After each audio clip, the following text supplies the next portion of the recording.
Hi guys, இன்றைக்கி நாள் 11.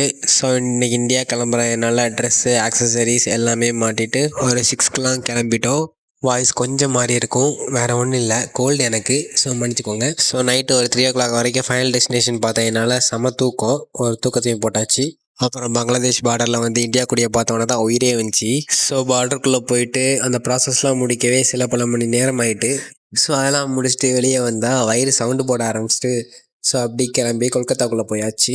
So உங்களுக்கே தெரியும், நான் கொஞ்ச நாளாக கேலிசனிக்ஸ் வீடியோ போடுறதே இல்லை, எல்லாமே இந்த ட்ராவலிங் பர்பஸ்னால தான். ஸோ அதனால் கொஞ்சம் மன்னிச்சுக்கோங்க, இனிமேல் போட ஆரம்பிச்சிருவேன்.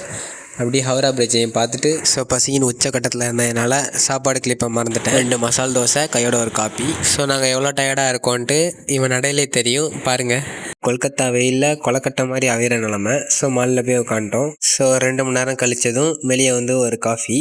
அப்படி இந்த மாலை எப்படி வாங்கலான்னு பிளான் பண்ணிருந்தேன், வேறு ஒன்றும் இல்லை. ஸோ அப்படியே ஏர்போர்ட் கிளம்பியாச்சு. எங்களுக்கு மார்னிங் தான் ஃப்ளைட்னதும் உள்ளே விட மாட்டேன்னு சொல்லிட்டாப்புல. அப்படியே ஆஃபீஸரை நம்ம பக்கம் வளைச்சி போட்டு நம்ம ஒரு போஸை போட்டு டின்னருக்கு 4 சமோசாவை போட்டு மட்டை ஆகிட்டேன் கைஸ். நாளைக்கு பார்க்கலாம்.